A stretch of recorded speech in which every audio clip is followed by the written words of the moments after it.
Pour ceux qui ne vous connaissent pas, Jean Vanier, qui êtes-vous? Oh là là, qui suis-je? Je suis canadien. J'étais dans la marine canadienne et la marine de guerre anglaise. J'ai quitté la marine. J'ai fait des études en France. Je cherchais ma voie. Je voulais que ce soit une voie humanitaire. J'avais peut-être trop vu des choses durant la guerre. Et la question, comment cheminer pour la paix et éviter des conflits. Ça m'a amené à travers tout un chemin et la rencontre, une nouvelle rencontre avec mon père spirituel qui était un dominicain. J'ai découvert le monde des personnes avec un handicap mental. Et j'ai découvert que c'était parmi les peuples les plus opprimés. Dans beaucoup de pays, quand un enfant est né avec un handicap, on le mettait dans une institution. Aux États-Unis, à Staten Island, il y en avait 7000. Mais ces grandes institutions existent encore, ou des asiles où on les enferme. La découverte que la honte des parents, parce que même pour les parents, il y avait quelquefois cette idée que c'était une punition de Dieu. Vous trouvez ça dans des pages anciennes, vous le trouvez même dans l'Évangile, dans la pensée juive à l'époque. Est-ce que c'est parce qu'il est né aveugle, est-ce que c'est à cause des péchés des parents ou de ses... Vous trouvez ça dans le bouddhisme. Donc, le drame pour des parents qui découvrent que leur enfant a un handicap.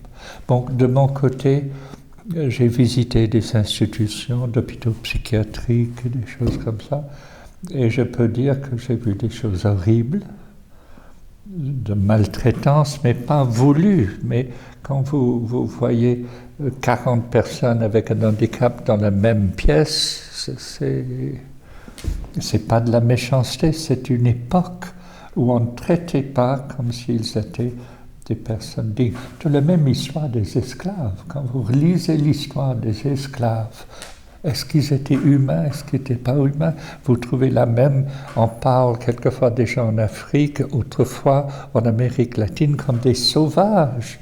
Est-ce qu'ils ont... Alors il y a ce sentiment de mépris. Bon, j'ai découvert cela. Au fur et à mesure, en fait. Oui, c'était progressivement la découverte. Et puis, j'étais en 64, c'est une époque propice. De plus en plus de parents faisaient de la pression sur les autorités pour faire créer des choses. Et c'est ainsi que j'ai pu accueillir 2 personnes avec un handicap mental dans une petite maison que j'ai pu acheter. Je ne sentais pas que je devais entrer dans un système d'hôpitaux psychiatriques. On ne peut rien changer dans un système. Tout ce que je pouvais faire, c'est d'accueillir 2 hommes, Philippe Seux, Raphaël Alcimi. Raphaël a eu une méningite, il avait perdu le langage, son corps était fragile.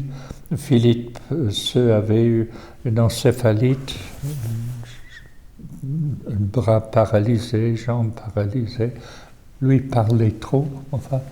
Et on a commencé à vivre ensemble parce que pour moi, je voulais les sortir des systèmes oppressifs à l'époque. Je ne dis pas maintenant, mais on parle de 64, des systèmes oppressifs qui ne donnaient pas la vie, mais écrasaient.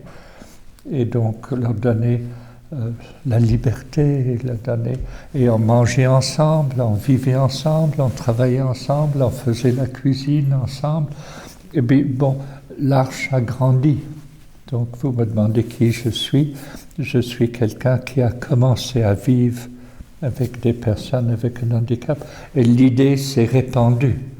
On a commencé à voir que vivre avec des personnes avec un handicap était la seule façon vraie de le faire, de ne pas les écraser, de ne pas les empêcher, mais de les aider progressivement Bon, notre époque est une époque bizarre, parce que maintenant, de plus en plus de familles avortent. Quand ils découvrent par l'échographie que leur enfant a un handicap, on les conseille de les tuer, de les faire passer, etc. Donc ce qu'on retrouvait avant avec le mépris, on trouve aujourd'hui la même chose.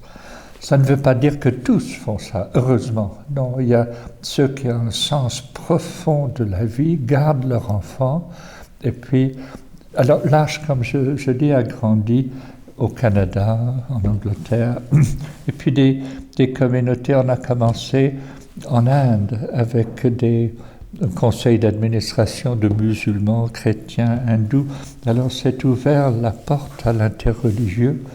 Et puis maintenant, on a des communautés vraiment musulmans à Bangladesh, et puis à Bethléem, en Palestine, etc. Alors ça a grandi. Nous avons des communautés maintenant à travers le monde, en Inde, en Haïti, en Amérique latine, etc. Et on voit qu'il y a un problème ou une question vraiment universelle. Et ce qui s'est passé, ce qui est extraordinaire, c'est que en aidant les personnes avec un handicap à vivre humainement, au fond, on voit que leur cri, c'est « est-ce que quelqu'un m'aime comme je suis ?» Ne pas le regarder comme un ou une handicapée. C'est une personne, c'est une femme, et que comme tous, ils ont un cœur, ils veulent. Alors, vivant ensemble, on découvre progressivement leur beauté, leur capacité, surtout leur capacité de relation. C'est vrai que sur le plan intellectuel, ils ont une déficience, mais au niveau relation, c'est une simplicité. Ils se jettent dans les bras, ils cassent les normes, parce que dans nos sociétés, il faut se conduire, il faut être poli. Je ne peux pas me jeter dans les bras de quiconque. Enfin, mais là, il nous apprend à casser les coutumes habituelles de la relation. Et donc, dans une sorte de simplicité, et évidemment, leur langage n'est pas un langage intellectuel, on va discuter de la politique. C'est constamment un langage de rire, de simplicité, de bêtises, Jésus dit dans l'Évangile, quand vous donnez un repas, n'invitez pas les membres de votre famille. N'invitez pas vos riches voisins. N'invitez pas vos amis et copains. Mais quand vous donnez un très bon repas, invitez les pauvres, les infirmes, les aveugles, et vous serez bienheureux. Pas eux, les pauvres, parce que vous aurez donné un bon repas, mais vous. Parce que le danger dans toutes nos sociétés, c'est qu'on vit dans des clans, des petits groupes de gens religieux, politiques, professionnels, où on se flatte mutuellement. Et puis on crée des sortes de barrières psychologiques autour de nos cœurs. On se flatte, tu es merveilleux, non c'est toi qui es merveilleux, c'est nous qui sommes merveilleux, on est les meilleurs. Alors tout le désir de Jésus, c'est de casser le clan, casser le tribut, pour qu'on rencontre le différent. Et là, le différent dans l'Évangile, c'était le pauvre, les estropiés, les infirmes et les aveugles. C'était rencontre d'autres personnes et vous serez changés. Votre cœur s'ouvrira au-delà du clan, parce que le grand désir de Jésus, c'est la paix. Le grand drame de l'humanité, c'est les guerres, c'est les rivalités, c'est les compétitions où je cherche à écraser l'autre pour moi-même, pour monter davantage. Donc, l'Arche, on a découvert, je dirais, ce monde de s'ouvrir, d'aider les gens à accueillir le pauvre et qui, par le fait même, c'est nous qui sommes transformés. Jean Vanier, vous êtes le fondateur de l'Arche. L'Arche est issue d'une quête spirituelle de votre part, mais également d'une belle rencontre avec notamment le dominicain Thomas Philippe. Racontez-nous un peu cette rencontre et cette quête spirituelle qui vous a mené à l'Arche. Le Père Thomas, je l'ai rencontré quand j'ai quitté la marine. Je suis entré dans la marine de guerre quand j'avais 13 ans, à l'école navale pour les futurs officiers. Je suis parti, mon dernier bateau, c'était une porte-avions. Je quittais la marine à la recherche. De fait, à la recherche de qu'est-ce que Dieu veut. Quel est le sens de ma vie? La guerre est une chose terrible. Quel est le chemin de paix? Je suis tombé, entre guillemets, dans une petite communauté pour des gens de cet âge-là, de 21 ans, qui cherchaient leur voie, qui faisaient des études de philosophie et théologie. Et Père Thomas était le fondateur. Là, il est devenu mon père spirituel. C'était vraiment un homme de Dieu. Et quand on trouve un homme de Dieu, il n'y en a pas tellement reste avec eux. Donc je sentais ça. Et donc, et lui, il avait vécu ce qu'il devait vivre et ce qu'il a vécu. Et puis finalement, en 1963, il est devenu aumônier d'un petit centre pour des personnes avec un handicap mental. Et c'est là où finalement, je suis allé le voir. J'étais professeur à ce moment-là de philosophie à l'Université de Toronto. Je suis allé le voir. Puis là, c'est là où j'ai découvert le monde des personnes avec un handicap mental. Pourquoi cet intérêt pour les personnes handicapées? L'intérêt, je ne peux pas dire que c'était d'abord un intérêt. J'ai découvert le problème. J'ai découvert la souffrance. Et en même temps, je voulais être proche du Père Thomas. En même temps, je voyais la possibilité de créer une communauté parce que les autorités légales soutenaient beaucoup ceux qui voulaient être des initiateurs, parce que pour les personnes avec un handicap. Donc, il y avait toute une série de circonstances. Je ne peux pas dire que dès l'origine, je veux créer pour les... Ce que je voulais, c'était retrouver le Père Thomas, la découverte de l'oppression qui existait, et puis des circonstances financières et possibilités. Ce qui fait toutes ces circonstances a fait que l'Arche est née.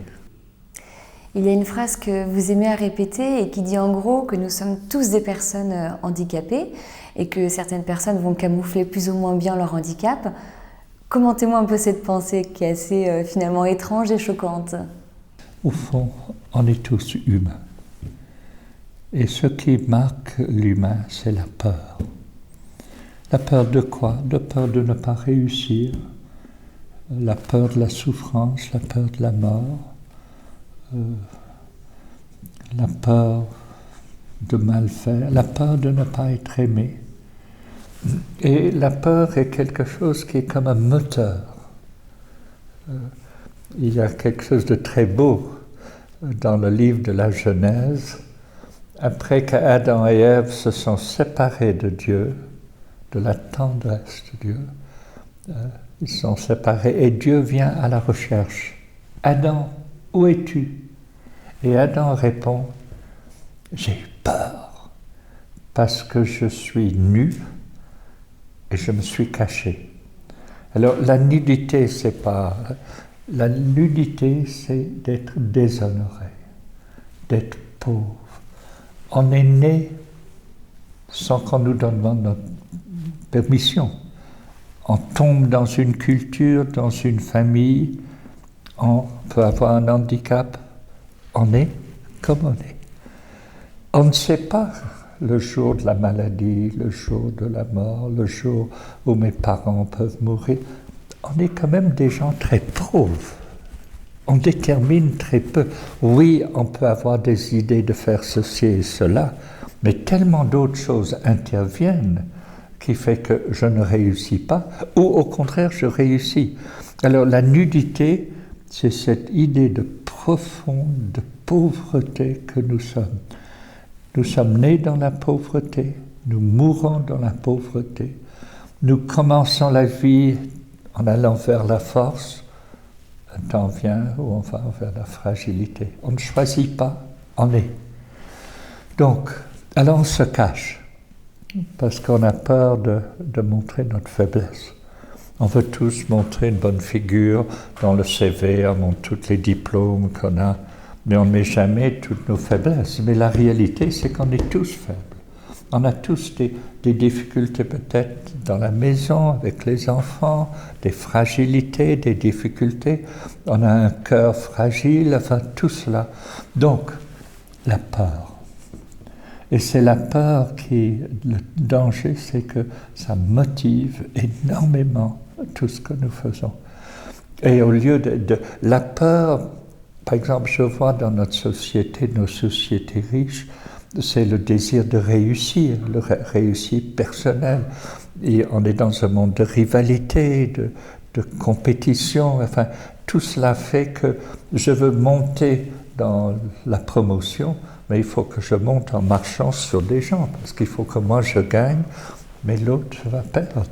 Et puis on est tous dans la recherche d'argent, de pouvoir, qu'on peut être le cœur de tout. Si on veut cheminer vers la vérité et la paix, comment entrer en relation? Comment aider chacun à être lui-même? Comment ne pas chercher à écraser, mais que tu puisses monter, toi comme tu es, pour que moi je puisse. Donc une vision du monde où on s'entraide. Bon, ça c'est la réalité que je dirais j'ai découvert progressivement à l'âge.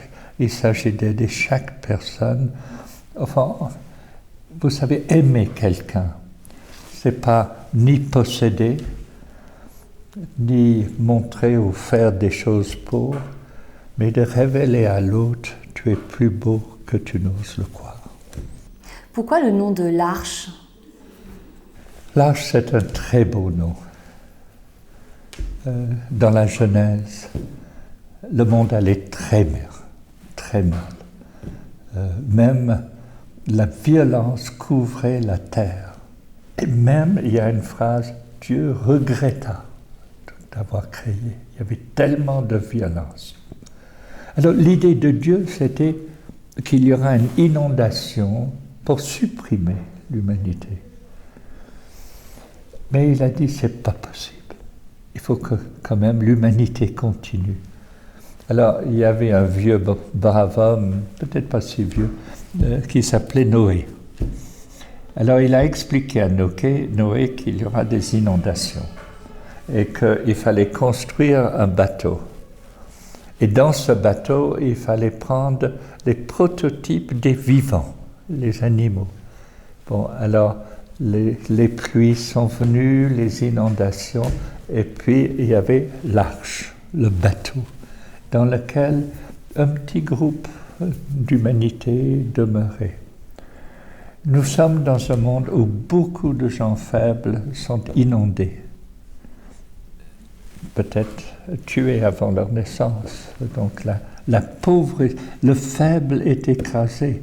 Et puis il faut voir les grands problèmes de notre monde, c'est la division entre les normaux, soi-disant, et les écartés entre les riches et les pauvres. C'est ça les grands drames de l'humanité. Enfin, le petit bateau, et puis il y avait le petit reste. Alors l'idée, c'est de créer un lieu où les personnes fragiles puissent trouver la vie, et puis progresser, et puis peut-être retrouver leur place en société, etc. Et puis ça va, le mot arche aussi, on trouve dans la Bible, c'est l'arche d'alliance, le lieu où Dieu réside. Et on voit Marie comme l'arche d'alliance. Elle est le lieu où Dieu réside. Avec l'incarnation dans son sein, il y a le Verbe qui s'est fait chair. Donc l'idée d'un lieu de protection, un lieu où Dieu est présent, l'arche, et puis finalement le lieu où Dieu est présent dans l'incarnation. Donc c'est un très beau nom, mais on peut l'arche ramène ensemble deux rives, deux extrêmes. Et l'Arche est un peu aussi aider les extrêmes à se rencontrer. Vous avez fondé l'Arche en 1964. 2014, donc ce sont les 50 ans de l'Arche. L'occasion peut-être d'un petit bilan. Oui, ce qui est étonnant et ce qui n'était pas vu à l'origine, c'était le côté universel. Et qu'il y a un message universel. Ce message, c'est que chaque personne avec un handicap est important. Mais il ne peut progresser que s'il est reconnu. Tout seul, avec son handicap, il se sent mis de côté. Donc il y a la tristesse, l'angoisse, etc. Il faut que quelqu'un le rencontre. Et le rencontre, c'est lui révéler « tu es beau ». Même ça va jusqu'à « j'ai envie de vivre avec toi ». Alors vivre avec, c'est ça l'Arche, vivre avec des personnes en communauté.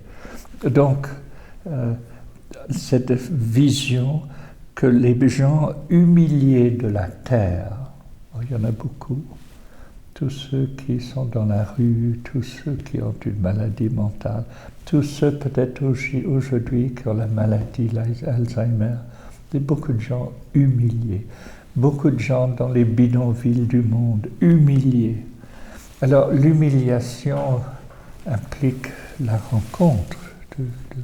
Donc on découvre que ce qui est important, la vision universelle, c'est on donne la paix si on rencontre l'autre, qu'on l'écoute et qu'on aide à l'aider à découvrir qu'il a des valeurs. Bon, ça, l'Arche a grandi, ça a grandi d'abord en Inde avec des hindous, des musulmans. Ça a grandi dans des pays, bien sûr, où il y avait des églises chrétiennes différentes, anglicanes, presbytériennes. Et puis maintenant, nous sommes à Bethléem avec des musulmans. Enfin, il y a un message universel. C'est que le fils ou la fille d'une femme musulmane, cette femme pleure parce que leur fils n'est pas reconnu. Les larmes d'une musulmane, c'est les mêmes contextes que d'une femme chrétienne ou une femme qui n'a pas la foi. Nous sommes un monde de souffrance humaine et c'est ça ce qui est universel. Tout le monde a peur de la souffrance, tout le monde a peur que leur fils ou leur fille ne réussissent pas. Donc l'Arche a une sorte de message universel que derrière tes larmes, derrière les difficultés, il y a toi. Et tu es plus beau que tu n'oses le croire. Donc, ce que l'Arche a grandi dans une découverte de cette vision qui rapproche les gens. Par exemple, en Bethléem, nous sommes chrétiens et musulmans ensemble. Et c'est merveilleux parce qu'on est devant la personne. La personne, bon, il peut y avoir des cultures différentes, il peut y avoir des religions différentes, mais à toi. Et puis on peut jouer ensemble, on peut vivre ensemble, on peut être heureux ensemble. Et c'est là, cette découverte, que ce monde de la souffrance nous rapproche. Parce que dans cette souffrance, ce qui est guérissant, c'est la relation. Et la relation, c'est la communion. Et la communion, c'est la fête. Alors nous savons fêter ensemble. Donc on peut dire qu'aujourd'hui, l'Arche est toujours d'actualité. Je dirais qu'elle est de plus en plus d'actualité. Quand l'Arche a commencé, c'était inconnu, petit. C'était comme je dirais comme une naissance, tout petit.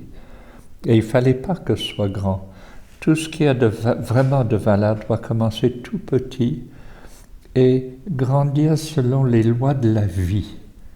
Et la loi de la vie, c'est que quelqu'un découvre et dit « je voudrais être comme ça » ou « je voudrais m'attacher à ça ». Donc, l'Arche doit nécessairement grandir, non pas comme une entreprise qui doit bâtir ça, non, c'est quelque chose un esprit qui doit se propager par l'esprit. Une rencontre. Des gens découvrent que la personne avec un handicap sont plus beaux qu'ils n'osaient le croire. Donc il faut qu'on fasse quelque chose. On va les sortir des institutions. Mais jamais faire des grandes choses. Il faut que ce soit toujours petit. Parce que l'être humain a besoin de milieu qui est chaleureux, a besoin d'une maison, d'une demeure, a besoin d'une table. Ne pas créer des institutions, mais créer des lieux de vie et des lieux de tendresse où on s'aime les uns les autres. Et pour ceux qui sont vécus dans des institutions, ça prend du temps pour trouver qui ils sont, de trouver la paix, etc. Donc il ne faut jamais que quelque chose bouge vite. Je me rappelle, aux États-Unis, j'ai rencontré le chef à Chicago qui s'occupait des personnes avec un handicap. Il dit, dites-moi la formule et l'année prochaine, j'aurai une centaine. Ça ne marche pas comme ça. Ça, c'est une vision américaine d'efficacité, de rapidité. Il y a la vision de la vie.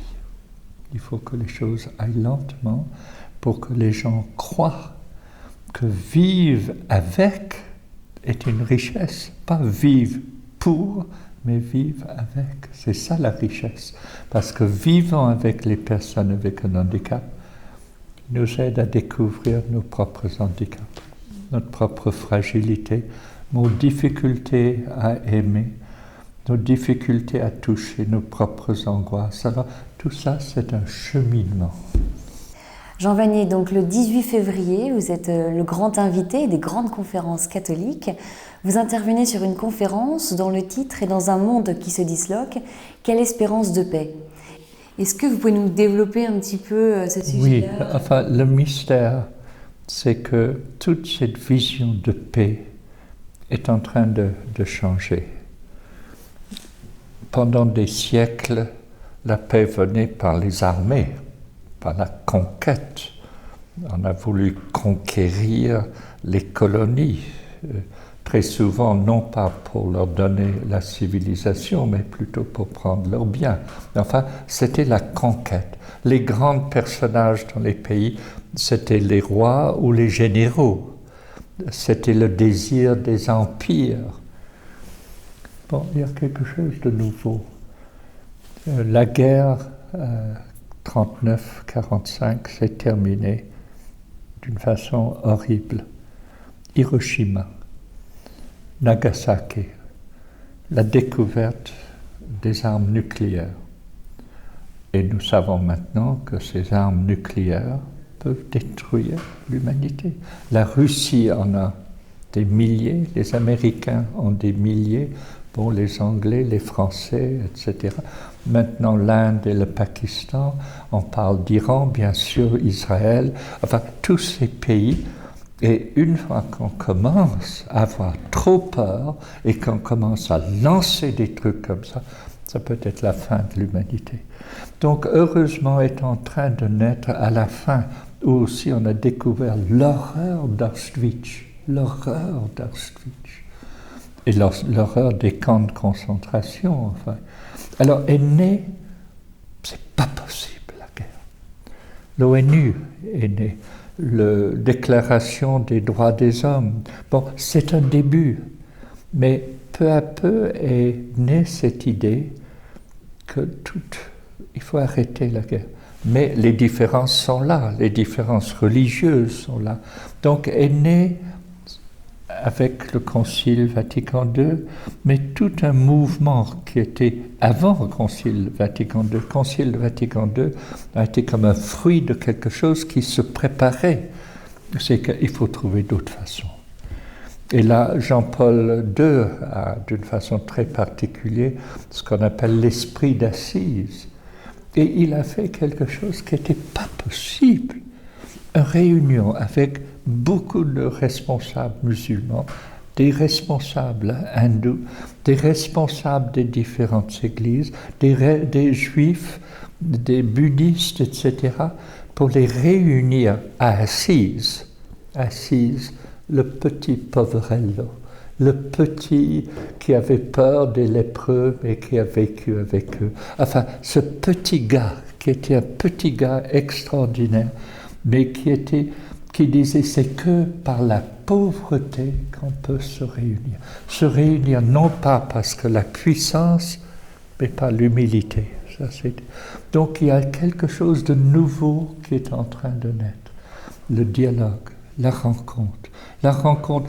Aujourd'hui, les rencontres entre chrétiens et musulmans, ça se propage, les gens parlent. Et ce n'est pas uniquement le dialogue, c'est la rencontre. La rencontre, c'est les yeux, c'est les mains, et on parle. On parle comme des humains à des humains.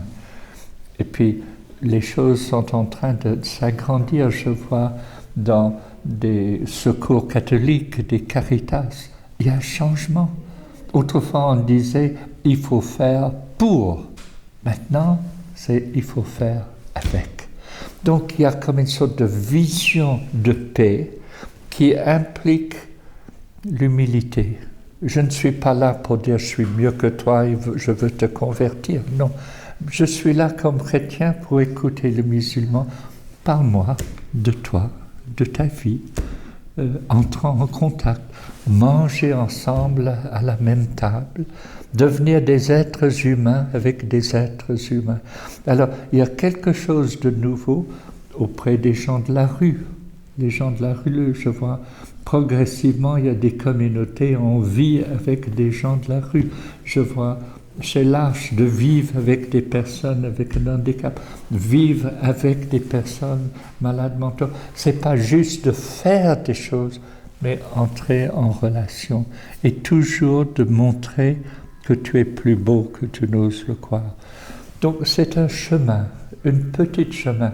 Il y a d'autres choses évidentes de puissance, de guerre, ça existe. Tout n'est pas changé. Mais les semences d'une nouvelle vision sont là. Qui va l'écouter? Parce que c'est la voix de l'espérance. Bon, à travers la télévision, il y aura peut-être quelques-uns, parce que ça a des ramifications personnelles. C'est comment pardonner.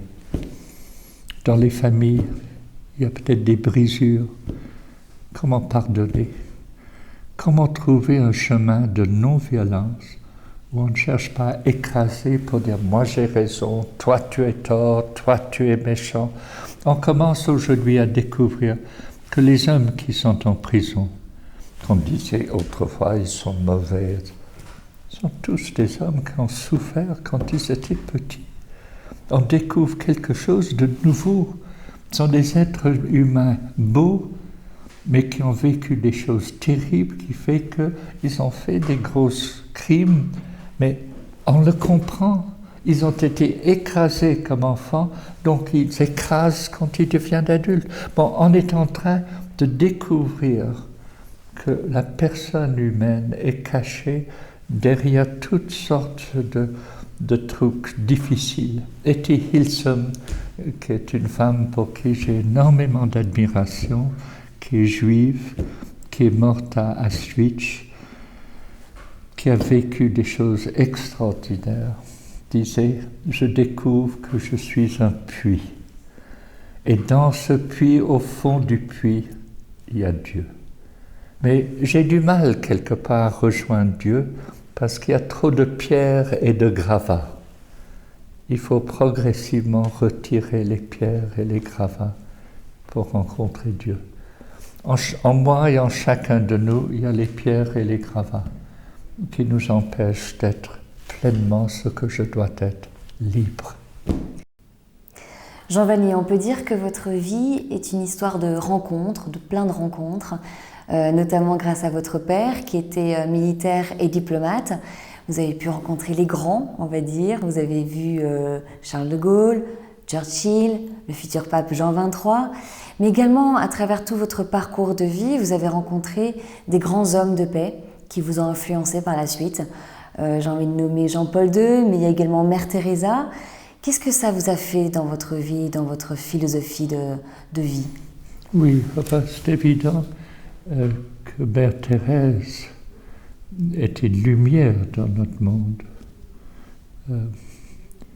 Et je l'ai rencontrée souvent parce qu'on a une communauté à Calcutta et j'allais toujours chez elle pour l'Eucharistie. Après, elle me donnait le petit déjeuner avec des œufs super. Et elle parlait. Cette petite femme qui parlait d'une fondation à Yémen, à faire des choses ici et là, c'était une femme qui était poussée par une sorte d'espérance extraordinaire. Elle a même dit ceci. Elle a dit, il y a des femmes à Yémen, musulmanes, qui veulent devenir missionnaires de charité sans devenir catholiques. Bon. Elle a dit, il y a aussi des hindous, des femmes hindoues qui veulent devenir missionnaires de charité, mais ils veulent rester hindous. Et elle m'a dit, est-ce que toi, tu es prêt à leur donner la première retraite? J'ai dit, oui, ben, je serai. Quelques années après, je lui ai demandé où est-ce qu'ils l'ont. Elle m'a dit, oh, ils sont tous devenus catholiques. Je ne suis pas sûr que... Enfin, parce qu'elle m'avait dit, j'ai la permission de Rome de créer une communauté hindoue. Permission de Rome. Enfin, je n'entre pas dans le détail, mais cette petite femme audacieuse, merveilleuse, très écuménique, très interreligieuse. Quelle femme! Puis Jean-Paul II, quel exemple! Quel homme! Il est allé à Rabat, il a parlé à des milliers de musulmans pour leur dire d'être fidèles. Ça, c'est extraordinaire. Dans les croisades, on les tuait, ces gens-là. Et là, il dit d'être fidèle. C'est extraordinaire. Comme vision de paix, Jean-Paul II est un homme extraordinaire. Est une vision, et puis ça s'est montré avec l'esprit d'Assise, etc. Mais dans tellement de choses qu'il a fait, c'était l'homme d'espérance. C'était extraordinaire. Donc, 2 personnes comme ça, c'est assez pour toute une vie. Enfin, c'est comme du champagne. C'est ce qu'il y a de mieux dans le... Mais il y avait plein d'autres. Enfin, Mahatma Gandhi, Martin Luther King, mon Dieu, Nelson Mandela, quel homme, quel homme, quel homme de sagesse. Puis dernièrement, j'étais avec Philippe Pozzo, qui a été le film autour de lui, Les Intouchables. Il est tétraplégique, etc. Mais quelle sagesse! Mon Dieu, de l'écouter, je pourrais être à ses pieds pendant des heures. Il a une vision de l'être humain, du respect de l'être humain qui est extraordinaire. Alors, il y a dans ce monde partout des gens, des petites gens aussi. Vous savez, moi je suis aussi, peu de gens la connaissent, mais Sophie Scholl. Sophie Scholl, une jeune fille, 22 ans, Munich. Elle a entendu parler des drames de ce qui s'est passé en Pologne avec le Gestapo. Elle a fait des petits tracts pour dire que Hitler amenait le peuple à la déchéance, qu'il fallait faire quelque chose. Un jour, elle est découverte par le Gestapo. Un procès, condamnée à mort. Elle et son frère Hans aussi, ils avaient créé le cercle de la rose blanche. En prison, les parents sont venus les voir la veille de leur tête coupée. Ils ont dit, nous sommes fiers de vous. Puis le lendemain, ils étaient tués. Dans le procès, on a dit, pourquoi vous avez fait ça? C'est parce que beaucoup de gens pensent comme moi, il faut le dire. Donc il y a des gens libres, mais trop de gens sont coincés dans la normalité et dans la peur. Ils n'osent pas dire ce qu'ils pensent et ils n'osent pas dire la vérité. Mais heureusement, il y aura de plus en plus les jeunes. Les jeunes n'aiment pas toujours la normalité. Ils sont en colère avec une société trop clos, trop fermée, où il faut être comme ceci ou comme cela. Il n'y a pas de... Donc, il peut y avoir le cri des jeunes qui dit « Donnez-nous de l'espace pour vivre ce qu'on doit vivre ». Donc, il faut espérer que soit de plus en plus d'hommes et de femmes de paix.